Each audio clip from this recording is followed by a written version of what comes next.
Oh Señor, muy agradecido estamos porque tus palabras son palabras de vida.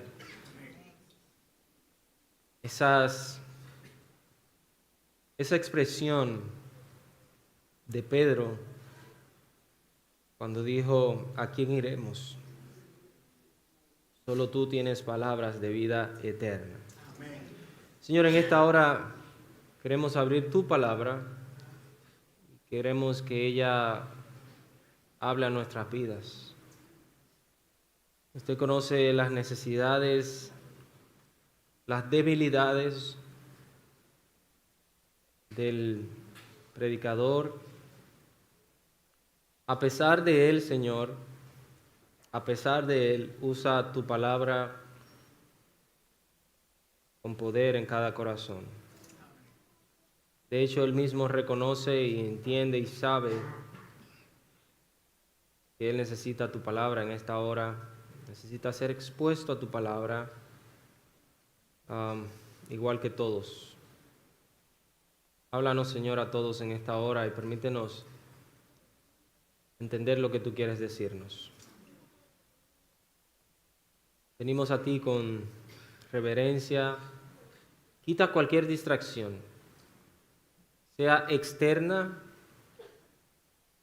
y aún más esas distracciones internas, esos pensamientos que pudieran llegar, que llegan aún mientras escuchamos tu palabra.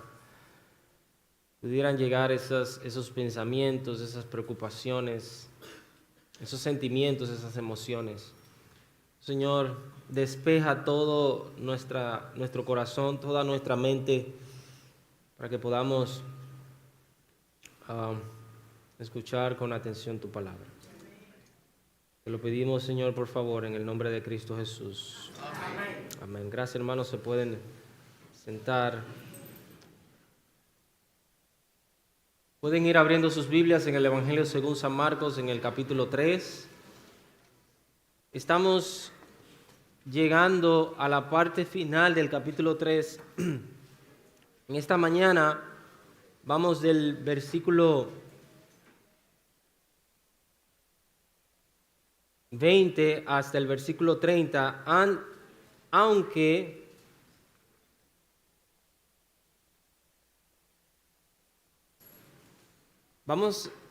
en esta sección vamos a estar hoy y el próximo domingo. Y entonces,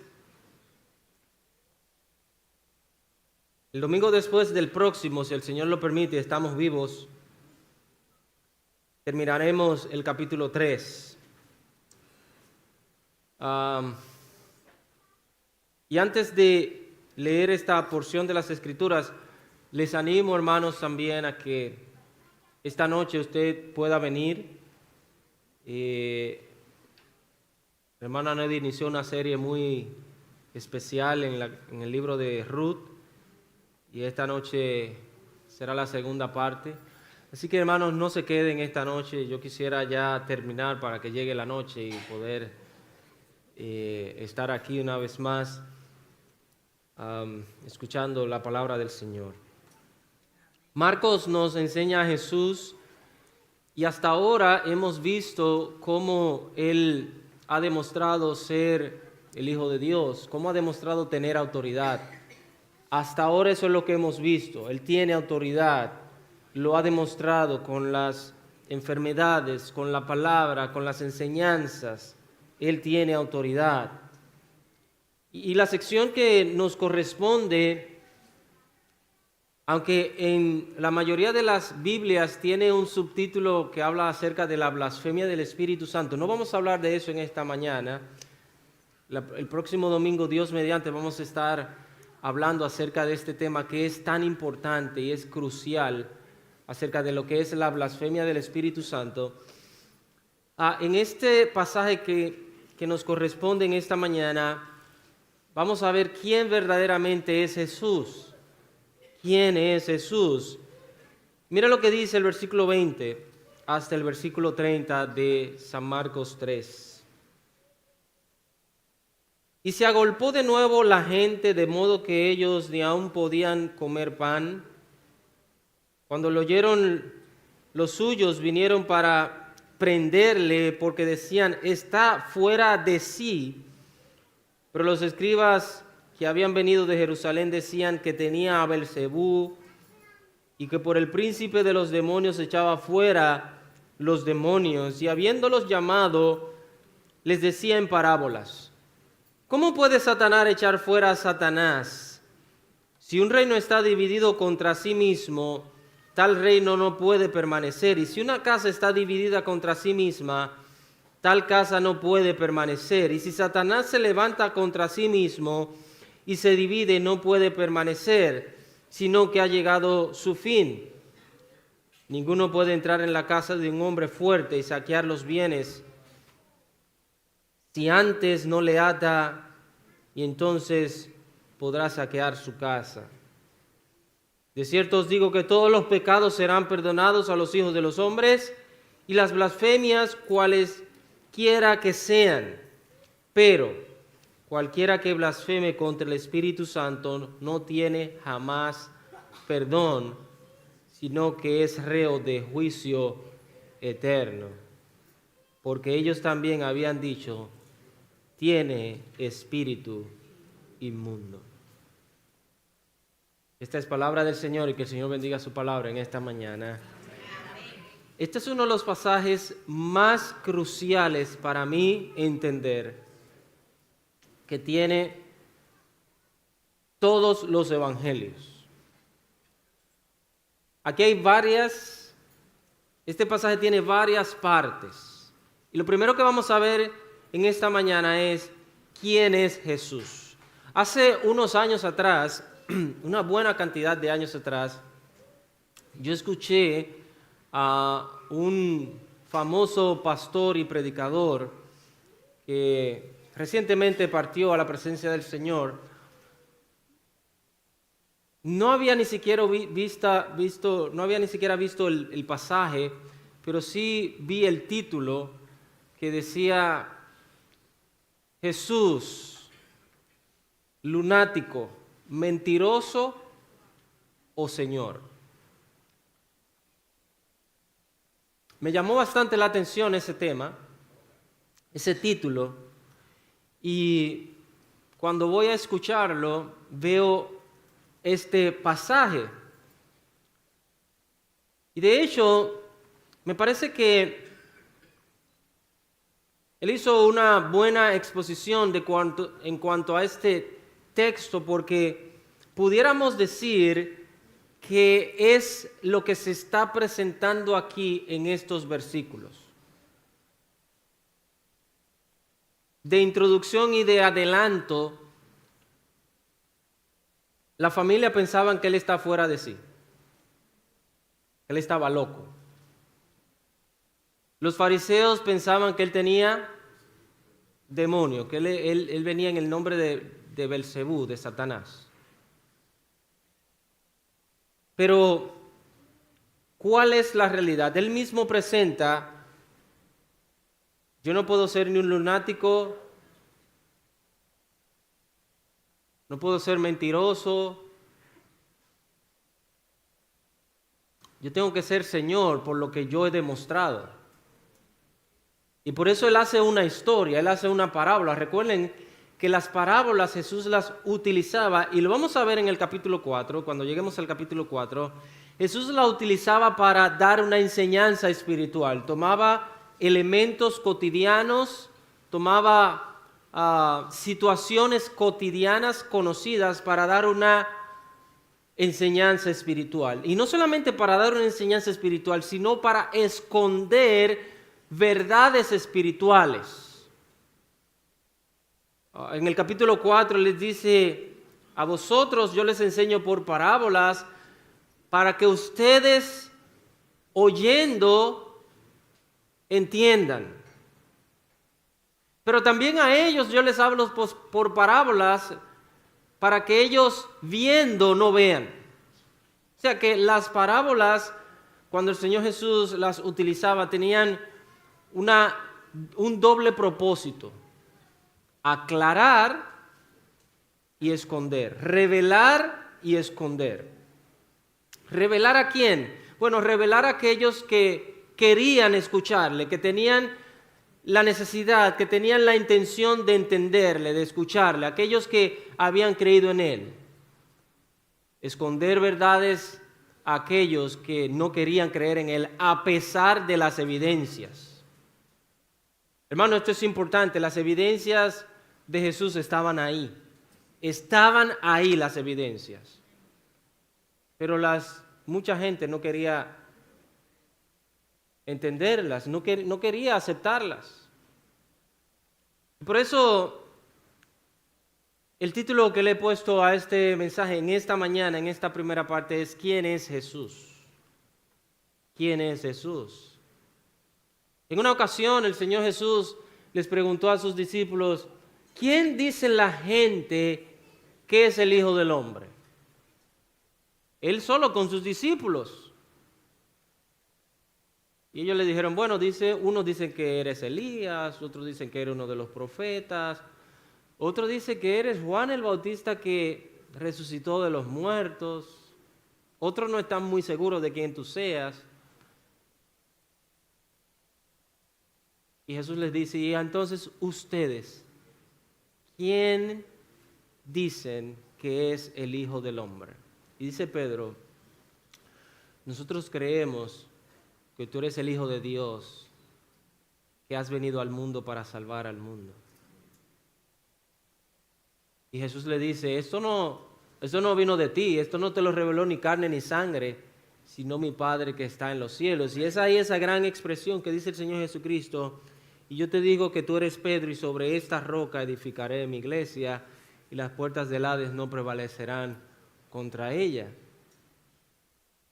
Hermanos y amigos, una respuesta acertada, una visión correcta de quién es Cristo va a determinar la eternidad. No es algo tan sencillo, no es algo tan simple. Y yo creo, hermanos, que nosotros los creyentes debemos tener claro quién es Jesús. Y si usted no está claro de quién es Jesús, usted tiene que ponerse claro de quién es Jesús. Hermano, Jesús no es cualquier gente, Jesús no es cualquier persona. Jesús es el Hijo de Dios, Él es el Salvador del mundo. Él es Dios, Él es el único mediador entre Dios y los hombres. Él es el único Salvador, no hay como Él. Hay que estar claro, no solamente quién Él es, lo que Él hace. Él tiene toda autoridad, tiene todo poder, tiene toda potestad, Él es soberano. Hasta este punto Él lo ha demostrado. Y una de las evidencias claras es, el versículo 20 nos dice, se agolpó de nuevo, ¿qué? La gente.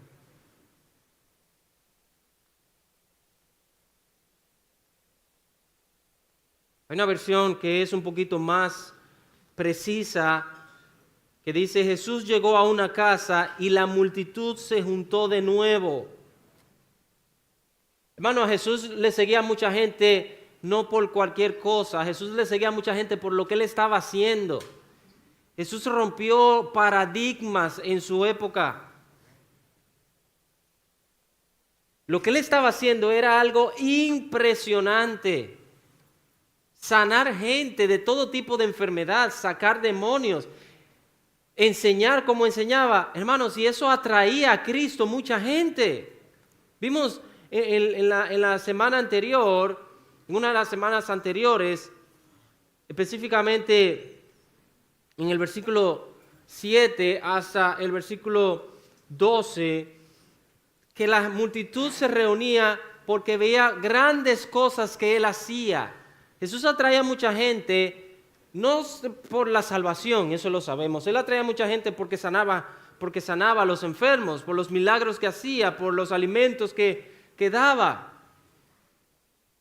Aún así, hermanos, estaba haciendo cosas grandes. Era evidente. Lo que hizo Jesús fue algo totalmente distinto a lo que se había hecho antes. Jesús no era alguien común, no era alguien ordinario. en el sentido espiritual y más amplio de la palabra. Porque pudiéramos decir, y tenemos que decir, Jesús era un hombre normal como nosotros, era de carne y hueso. ¿Usted se acuerda en San Juan capítulo 4, cuando Jesús se reúne con la mujer samaritana? Esta mujer no le asombró a Jesús cuando ella vio a Jesús. Ella pensaba que Jesús era un hombre normal. De hecho, Jesús era un hombre normal. Era de carne y hueso. Jesús estaba, dice, sentado allí en el pozo. Y no le impresionó este hombre que estaba allí. Pensaba que era cualquier otro hombre. Ahora, cuando Jesús habló, cuando Jesús empezó a decirle, ahí fue que esta mujer se impresionó. Este es el Hijo de Dios, ese es el Mesías, me ha dicho todo. ¿Y qué hizo esta mujer? ¿Se quedó allí? No, fue y buscó, y fue y proclamó y dijo, he encontrado.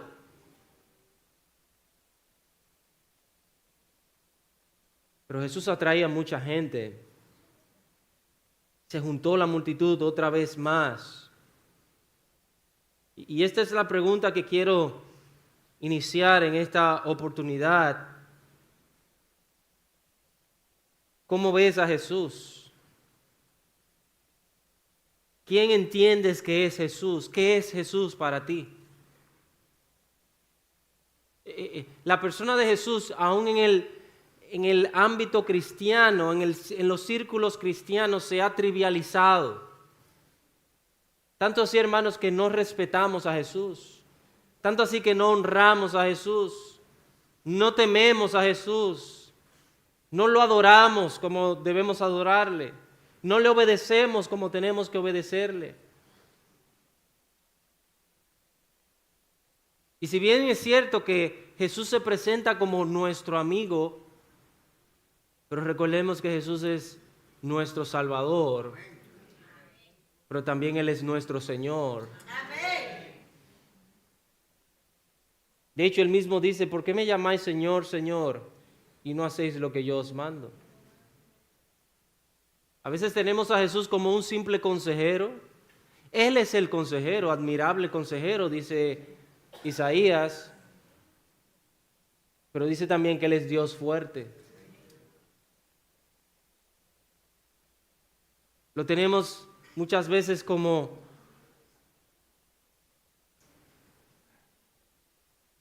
un hombre dadivoso, que lo buscamos cuando necesitamos algo. ¿Sí o no? Y Él es un hombre dadivoso. Y de hecho lo podemos decir que cuando lo hemos necesitado, Él ha estado ahí con nosotros. Y cuando le hemos pedido, Él nos ha respondido. Pero hermanos, también debemos entender que Jesús es el que debe tener autoridad sobre nuestras vidas. Le he dicho anteriormente en diferentes contextos, hay cristianos hoy día que están en desacuerdo con ciertas posturas de Jesús. Jesús dice algo en las Escrituras y ellos no están de acuerdo con eso. Y puede ser que aún entre nosotros haya cristianos así. Y yo soy de los que digo, si tú eres de los que estás en desacuerdo con algo que Cristo ha dicho expresamente, tú deberías llamarte de cualquier otra forma, pero cristiano no deberías llamarte. Porque aunque me guste o no me guste, si yo me llamo cristiano, yo tengo que estar de acuerdo con lo que Cristo ha dicho.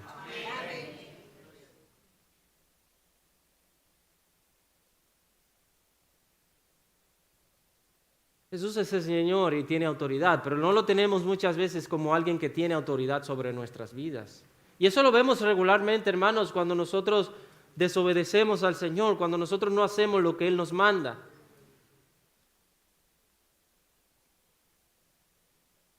Ahora vamos a ver algunas posturas acerca de Jesús, básicamente 3 posturas en este pasaje.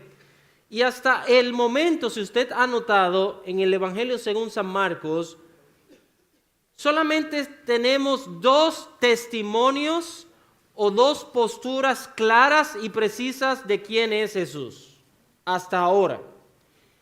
Pero esos testimonios y esas posturas claras no han venido de personas, solamente han venido del Padre, de Dios el Padre y de los demonios. Si usted va a Marcos capítulo 1, el versículo 11, en el bautismo de Jesús, dice, y vino una voz de los cielos que decía, tú eres mi Hijo amado, en ti tengo complacencia. ¿Quién está diciendo una postura? ¿Quién tiene una postura y está dando un testimonio claro de quién es Jesús aquí? Dios el Padre, tú eres mi Hijo amado, tú eres el Hijo de Dios, en ti tengo complacencia, aquí claramente. Pero si usted va también al mismo capítulo 1, en el versículo 24, vamos a tomarlo desde el 23, dice, pero había en la sinagoga de ellos un hombre con espíritu inmundo que dio voces diciendo, ¿qué tienes con nosotros, Jesús Nazareno? ¿Has venido para destruirnos? Sé quién eres, el Santo de Dios. No es un hombre que está hablando, es un espíritu inmundo que está diciendo claramente quién es Jesús. Y es interesante, hermanos, como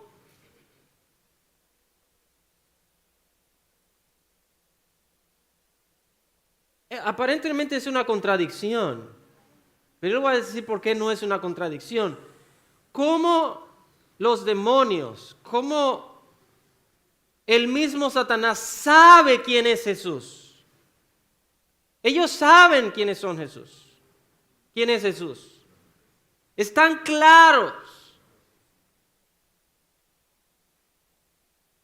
Pero el ser humano no tiene una claridad de quién es Jesús.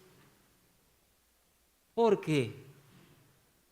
Hermano, la respuesta es la siguiente. El hombre se niega a aceptar quién es Jesús. Su corazón, su mente se niega a aceptar quién es Jesús.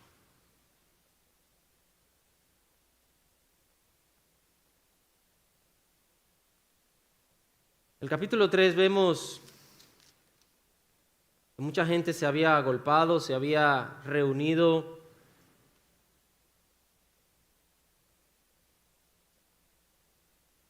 Y debido a todo lo que estaba pasando en el ministerio de Jesús, todo lo que Jesús estaba haciendo y cómo lo hacía, hubo diferentes posturas de quién era Jesús. De hecho, en el mismo libro de San Juan capítulo 12, el versículo 37, si usted va allá o si lo puede escuchar, dice de la manera siguiente, pero aunque Jesús, o aunque había hecho tantas señales delante de ellos, no creían en Él. Hermano, la fe no es por señales. La fe es un asunto del corazón. De hecho, el mismo Señor Jesucristo dijo, bienaventurados son aquellos que sin ver creyeron. ¿Usted se acuerda lo que le dijo Tomás? Porque Tomás dijo, si no veo, no. El texto dice aquí que ni tiempo para comer tenían. De tantas ocupaciones. De hecho, esa misma expresión, esa misma frase Esa misma idea está un poquito más adelante en el capítulo 6. Si usted va al capítulo 6, por favor, el versículo 31 dice, y les dijo, venid vosotros aparte a un lugar desierto y descansad un poco. ¿Por qué? Porque eran muchos los que iban y venían, de manera que ni aún tenían tiempo, ¿para qué? Para comer. Hace unos meses atrás conversaba con un pastor y él me decía, mira, cuando un pastor toma el ministerio en serio, siempre va a haber muchas cosas que hacer. Y yo sé eso porque yo soy hijo de pastor.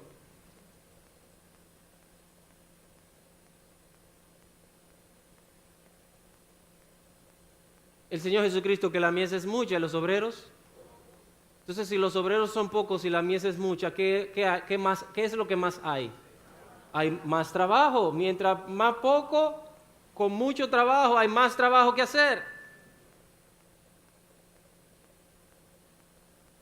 El ministerio del Señor era bastante cargado y debido a esto, su familia, ahora vuelva conmigo a Marcos capítulo 3, su familia, su propia familia, lo consideraba un loco, lo consideraba que estaba fuera de sí, lo consideraba que estaba de internar, tenían que internarlo, tenían que sacarlo de ahí y llevarlo a un lugar más tranquilo, porque ellos veían que Jesús estaba en alguna manera en peligro. Esa palabra significa lo que dice ahí mismo, fuera de sí, fuera de su mente. No estaba actuando coherentemente. Ellos fueron para hacerse cargo de él, dice el versículo 21, cuando lo oyeron los suyos, cuando oyeron que, bueno, se agolpó mucha gente, ahora hay mucha gente todavía alrededor de él, dice, vinieron para qué, para prenderle, esa palabra es para hacerse cargo de él, porque decían, está fuera de sí. Ellos pensaban que esta avalancha de personas llevaría a Jesús a la muerte. Estaba Jesús en un peligro de muerte. Estaba Jesús en un momento que, oye, esto nunca nadie lo ha hecho. Tú tienes tanta gente alrededor. Esto es una amenaza para ti. Esto es algo incoherente. De hecho, San Juan capítulo 7, el versículo 5 dice que ni aun sus hermanos creían en él.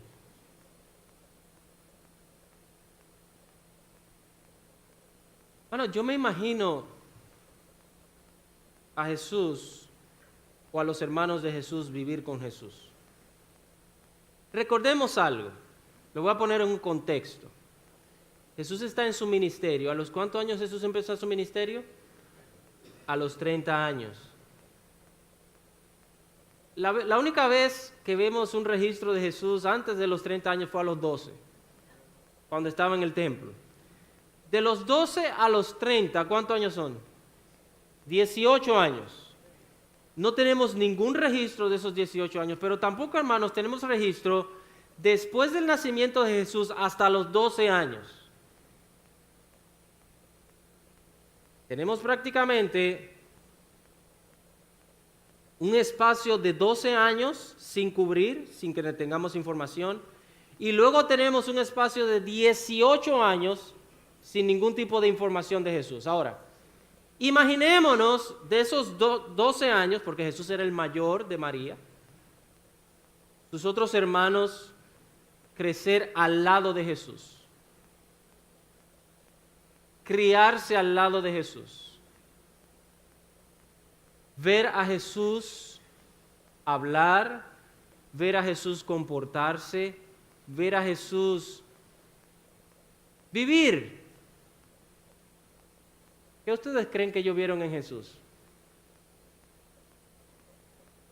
Número uno, de manera privada, ellos vieron una vida muy, pero muy ejemplar. porque dice la palabra que Él no cometió pecado. En ningún momento de su vida Jesús cometió pecado. Todo lo que Jesús hizo desde su nacimiento hasta su muerte fue perfecto. Todo. Él no se comportaba como sus hermanos, no hablaba como sus hermanos, no se conducía como sus hermanos, no hacía lo que sus hermanos necesariamente hacían. Imagínense lo que es criarse al lado de Jesús, en lo privado, pero en lo público, Jesús creció como cualquiera, normal, sin ningún tipo de atracción, sin ningún tipo de mucha gente. Ahora Jesús empieza su ministerio y tiene mucha gente alrededor de Él. ¿Qué ustedes creen que puedan pensar los hermanos de Él? Esto no es normal. Esto no es lo que hemos visto de Jesús hasta ahora. Entonces Jesús no está actuando de una manera coherente. El Salmo 69, versículo 8, dice algo interesante.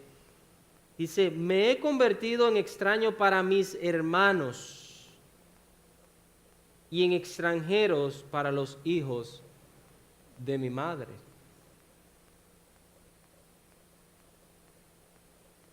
Ahora dice aquí el texto que ellos vinieron para hacerse cargo de Él. ¿Qué Jesús era? Jesús viene de una familia de carpinteros. Su padre, que era José, era carpintero. Su padre terrenal, vamos a decirlo de esa manera, su padre adoptivo, que era José, era carpintero. ¿Y qué usted cree que era Jesús? Carpintero. De hecho, en algún pasaje dice, hay algún pasaje que le decían, pero este es el carpintero. Jesús hacía cosas con las manos, construía. Hermanos, estamos hablando del Hijo de Dios, de como dice la palabra de Dios, que en Él fueron creadas todas las cosas y todas las cosas en Él subsisten. Como alguien dijo, Jesús era carpintero y era muy fácil para Él decir, o para Él hacer una silla o para hacer una mesa. ¿Qué era lo más fácil para Él? Hágase una silla. Hágase una mesa, ¿ya? Pero Él nunca hizo ningún milagro, nunca hizo ninguna señal, nada. Una vez, hace unos años atrás, vi unos dibujos animados, bueno, unos muñequitos, que retrataban o hablaban de la vida de Jesús cuando pequeño. Y en una de esas escenas que presentaron, Jesús di que vio a un perrito, a un gato, algo así, no me recuerdo bien, pasando hambre. Y dijo algo para que se hiciera leche, y que se hizo leche, para que ese perrito... Jesús no hizo nada de eso. Jesús no hizo nada de eso cuando estaba pequeño, nada de eso. Jesús vivió una vida normal, común y corriente, obviamente diferente a todos porque Él era el Hijo de Dios. Nunca pecó, nunca desobedeció, pero tampoco hizo cosas extraordinarias. Pero usted sabe que María sí sabía quién era Jesús. Aunque sus hermanos no creían en Él, María sí sabía quién era Jesús. De hecho, recuerde que cuando el ángel le dio la noticia a María, María se regocijó en Jesús, en Dios, su Salvador. Amén. Ella sí sabía quién era Jesús. Sus hermanos tenían cierto celo, tenían cierto desprecio por Jesús, de alguna manera, aunque después llegaron a creer en Él. Pero era algo interesante porque Jesús había dejado el negocio familiar terrenal de la carpintería y ahora se había dedicado, después de tantos años, se había dedicado a hacer la obra, una obra celestial, una obra espiritual, algo distinto. Después de haberse dedicado a todo eso, lo tienen a Jesús como alguien que está loco. Hermanos, si bien es cierto, toda la obra que Jesús hizo antes de su ministerio era buena, era importante, pero no había algo más importante que hacer la obra del Padre aquí en la tierra.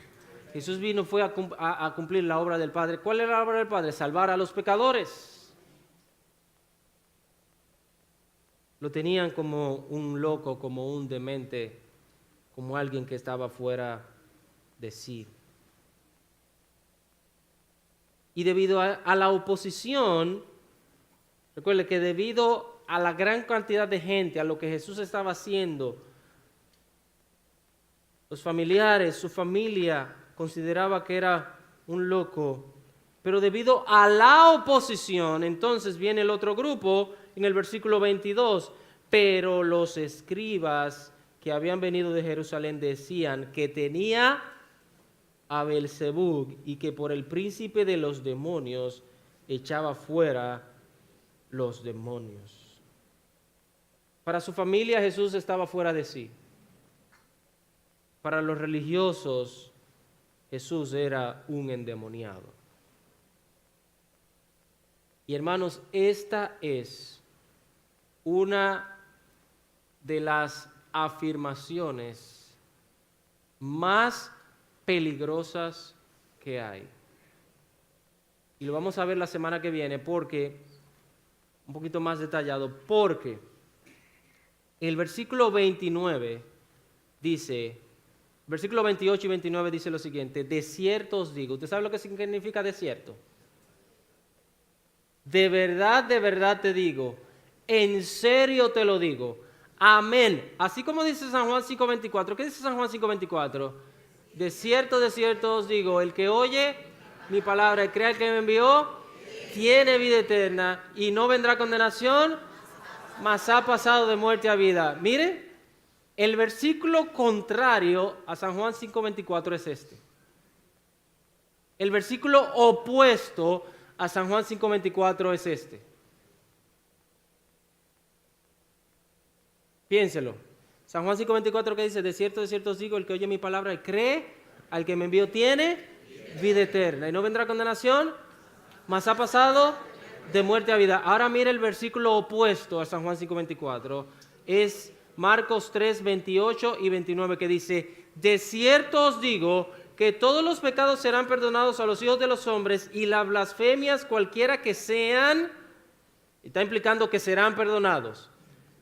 Pero cualquiera que blasfeme contra el Espíritu Santo no tiene jamás perdón, sino que es reo de juicio eterno.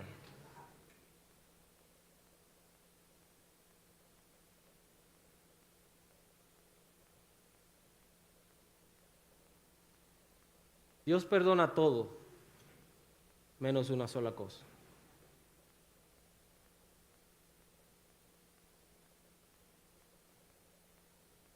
De hecho, aquí habla de cualquiera que sean las blasfemias, porque hay blasfemias. Hay una blasfemia que Dios la condena desde temprano y lo puso en los 10 mandamientos. ¿Cuál es? Tomar el nombre de Dios en vano. Dios perdona eso.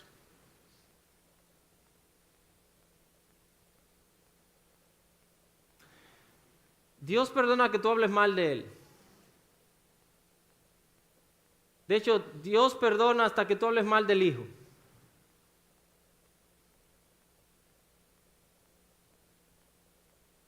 Pero Dios no perdona que se hable mal del Espíritu Santo.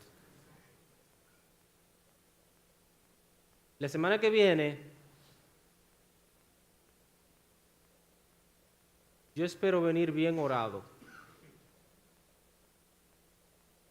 Voy a tratar de orar mucho esta semana, porque es un tema bastante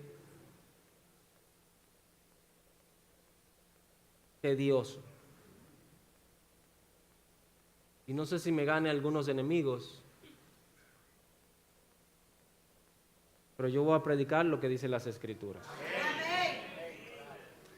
Y les digo esto, hermanos, porque lo que están diciendo los fariseos es muy, muy peligroso. No es que Jesús era un loco. No es que Jesús estaba fuera de sí. No es que ellos estaban equivocando de que Jesús era Elías, o de que era uno de los profetas, o que era Juan el Bautista. Es que ellos están diciendo que todo lo que Jesús está haciendo es por el poder de Satanás. Y aquí hay una verdad, hermanos. Ellos están diciendo algo verdadero. ¿Usted sabe la verdad que ellos están diciendo? Que Satanás tiene poder. ¿Lo dicen ahí? Pero los escribas que habían venido de Jerusalén decían que tenía a Beelzebú y que por el príncipe de los demonios echaba fuera a los demonios. Hermanos, eso es una realidad. Satanás tiene poder. Él tiene poder. Él hace milagros. Hermanos, la interrogante cuando vemos milagros por ahí afuera no es si es verdad o no.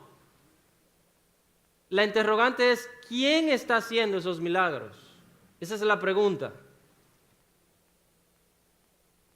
Porque aún Satanás hace milagros.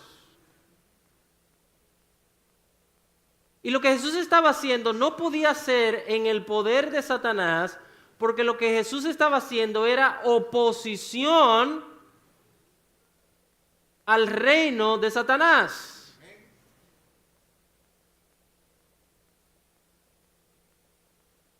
Y lo que Satanás menos quiere es que se le haga oposición. Si algo quiere el maligno es hacer oposición al que está haciendo la obra de Dios. O si no, pregúnteselo a Pedro.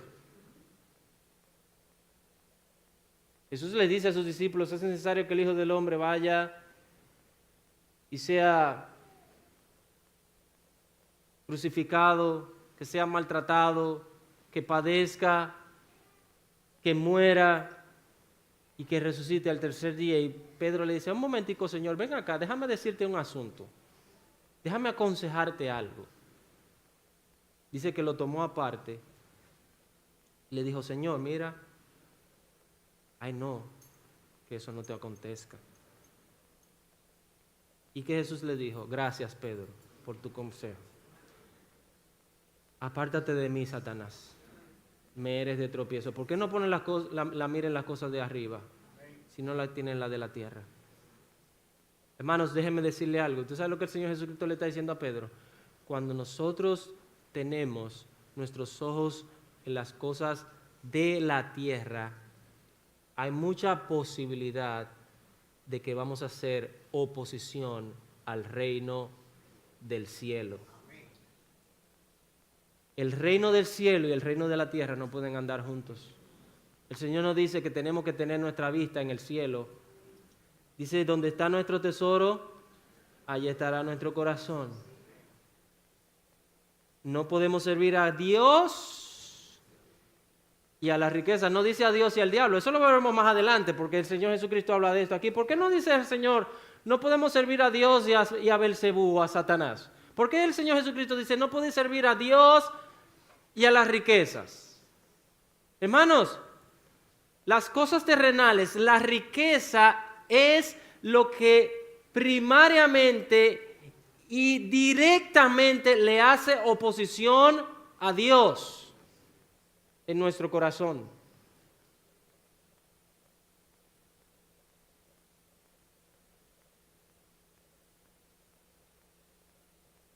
El joven rico, ¿qué le dijo? Te voy a servir.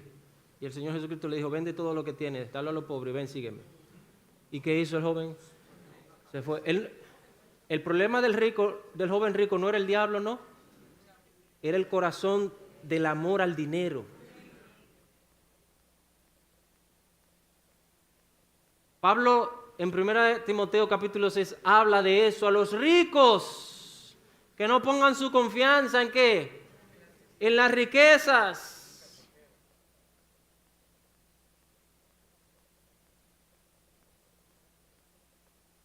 El amor al dinero es la raíz de todos los males. El mismo Señor Jesucristo dijo, más fácil pasa un camello por el ojo de una aguja que un rico entrar al reino de los cielos. No es que los ricos no entran al reino de los cielos. Hermano, ¿usted sabe lo que es el ojo de una aguja? No nos vamos a poner a estudiar, que eso era una puerta, que se bajaban por ahí los camellos, que entraban. Es el ojo de una aguja que está diciendo. Más fácil pasa un camello por ahí que un rico que confía en las riquezas entrar al reino de los cielos. Hermanos, los fariseos consideraban a Jesús como un endemoniado.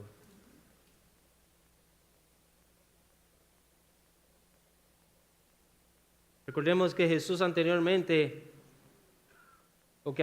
los fariseos pensaban que Jesús era un blasfemo porque había perdonado pecados. ¿Se acuerdan en el capítulo 2, el versículo 7, que dice, ¿por qué habla este así? Blasfemias dice, lo consideraban un blasfemo. ¿Quién puede perdonar pecados si no solo Dios? En San Juan capítulo 5, ellos pensaban que él era un blasfemo también porque se consideraba igual que Dios. Pero en ninguno de esos pasajes vemos que Jesús dice, el que blasfeme contra mí no tiene perdón. Ahora él dice, el que blasfema contra el Espíritu Santo no tiene perdón de Dios. Si usted quiere saber un poquito más de eso, venga el domingo. Usted va a ver lo que significa eso, según las Escrituras. Vamos a ver lo que significa eso, según las Escrituras. ¿Qué es la blasfemia del Espíritu Santo y por qué no se perdona eso? Para que ellos entendían que él era un endemoniado, que tenía a Satanás, que tenía el poder de las tinieblas. Ellos ahora dicen que abiertamente que él estaba poseído por demonios. Hermano, cuando las mismas Escrituras, la misma palabra de Dios dice que él fue lleno del Espíritu Santo al iniciar su ministerio. Todo lo que él hizo, lo hizo en el poder del Espíritu Santo. Por eso dice que cuando subió del agua, cuando fue bautizado, dice que descendió sobre él como paloma el Espíritu Santo. Hermano, todo lo que Jesús hizo en su ministerio fue dirigido y guiado y bajo el poder del Espíritu Santo de Dios. Amén. Ahora estos hombres, los más religiosos, hacen una acusación terrible de que lo hacía en el poder de Satanás, en el poder de los demonios. De hecho, esta historia o este evento es narrado también por Mateo en el capítulo 12 y Lucas también en el capítulo 11. Más adelante, en la próxima oportunidad, si el Señor nos permite, iremos a esos pasajes. Pero en esta ocasión es una posición muy peligrosa. Recuerden que la familia entendía que él estaba fuera de sí. Ellos no estaban en peligro porque más adelante, en un peligro espiritual, aunque de alguna manera sí, pero más adelante vemos que su familia, sus hermanos creyeron en él. Tanto así que en el mismo libro de Hechos, en el capítulo 2, dice que en el aposento alto se encontraban los 120 y estaba María con los hermanos de Jesús. Y obviamente, de paso, se cae toda esta teoría de la virginidad perpetua de María.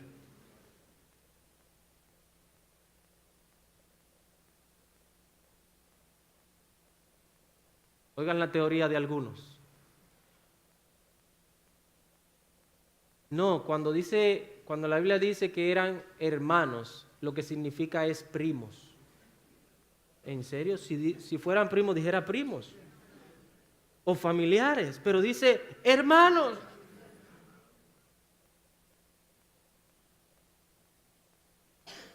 María tuvo más hijos. Pero bueno, eso es otro tema.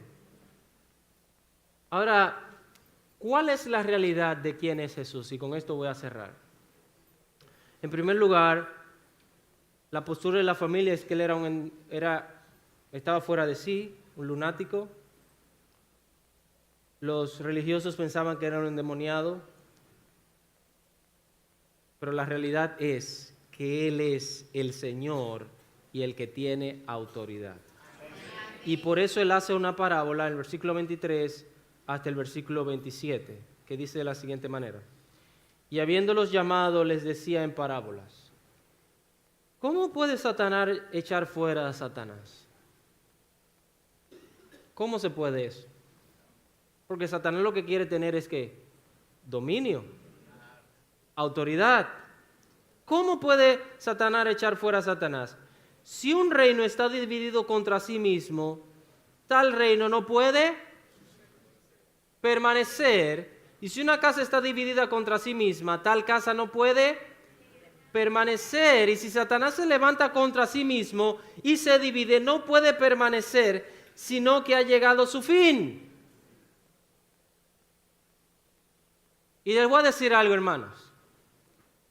El reino de Satanás está muy bien acoplado. Óigame bien. Lo que Jesús está diciendo aquí es que Satanás no está dividido. Satanás tiene su gente y de hecho hay muchos seguidores de Satanás que son hasta más fieles a Satanás que algunos seguidores de Cristo. Alguien dijo que Satanás tiene colaboradores muy fieles.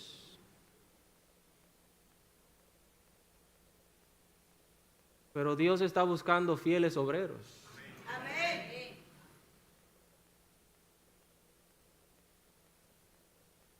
El reino de este mundo, Satanás tiene su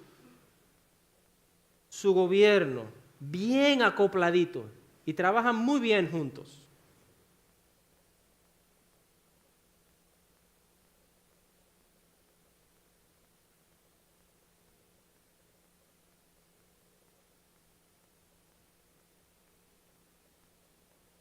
Pero es interesante cómo en las Escrituras, una y otra vez, tanto en el Antiguo Testamento como en el Nuevo Testamento, Dios llama a su pueblo a estar como. ¿A estar como, hermanos? En unidad. ¿Por qué se nos hace tan difícil como pueblo de Dios estar unidos y en armonía?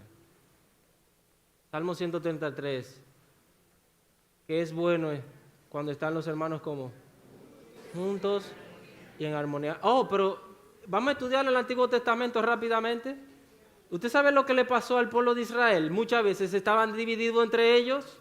Entre ellos, Dios le decía al pueblo, caminen y marchen, que yo les voy a dar la victoria. Y venían 2 o 3 y dividían al pueblo. No vamos a poder. Ay, no van a comer. Ay, es que no se puede. Y los otros lo apoyaban y se dividía el pueblo. Cuando veían algo raro, empezaba la murmuración en el pueblo y Dios empezaba a matar gente. O Dios empezaba a mandarle enfermedades porque estaban divididos.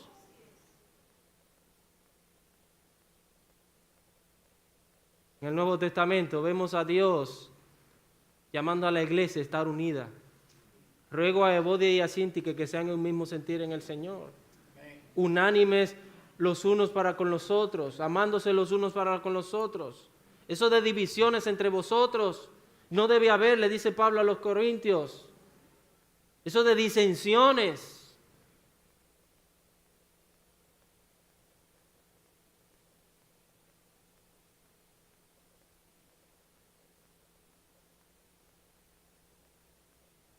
El Señor Jesucristo le dice, Satanás no está dividido.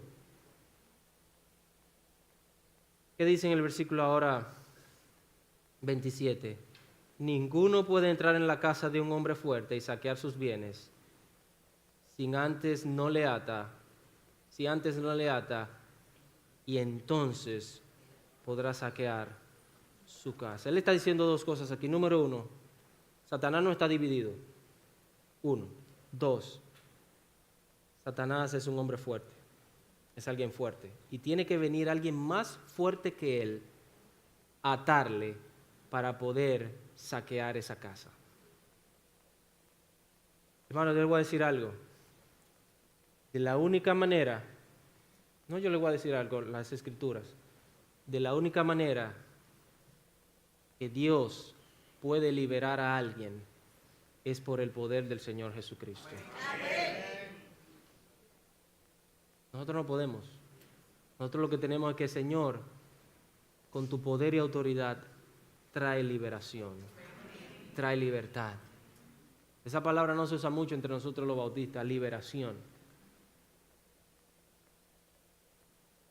Pero hermano, la liberación no viene porque yo le ponga la mano a alguien en la cabeza. La liberación y la libertad viene cuando el Señor Jesucristo toma control de esa persona. Jesucristo vino para deshacer las obras del diablo. Dice 1 de Juan 3, el versículo 8, el Hijo de Dios se ha manifestado o se manifestó con este propósito para destruir las obras del diablo. Él vino para quitarle el poder que tiene el maligno en las personas. Él vino para rescatar a las personas de la potestad del maligno. Dice 2 Timoteo 2, el versículo 26, y escapen del lazo del diablo en que están cautivos para hacer la voluntad de Él.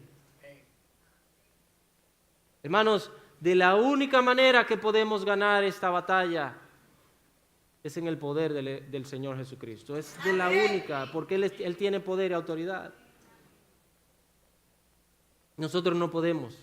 Hermanos, nosotros podemos sentarnos a hablar, podemos sentarnos a dar consejería, podemos conversar, podemos hacer lo que nosotros querramos, pero si el poder del Señor Jesucristo no está presente, nada va a ocurrir. Muchas de las cosas nosotros queremos hacerlo en nuestro propio poder, en nuestra propia autoridad, en nuestra propia potestad, con nuestras propias palabras, con nuestros propios métodos, con nuestros propios medios. El único que tiene poder y autoridad para limpiar una casa. Hermano, Jesús lo que estaba haciendo era limpiando el pueblo de Israel. Era limpiando lo que estaba. De enfermedades, pero también lleno de demonios que habían allí. ¿Por qué? Por falsas enseñanzas.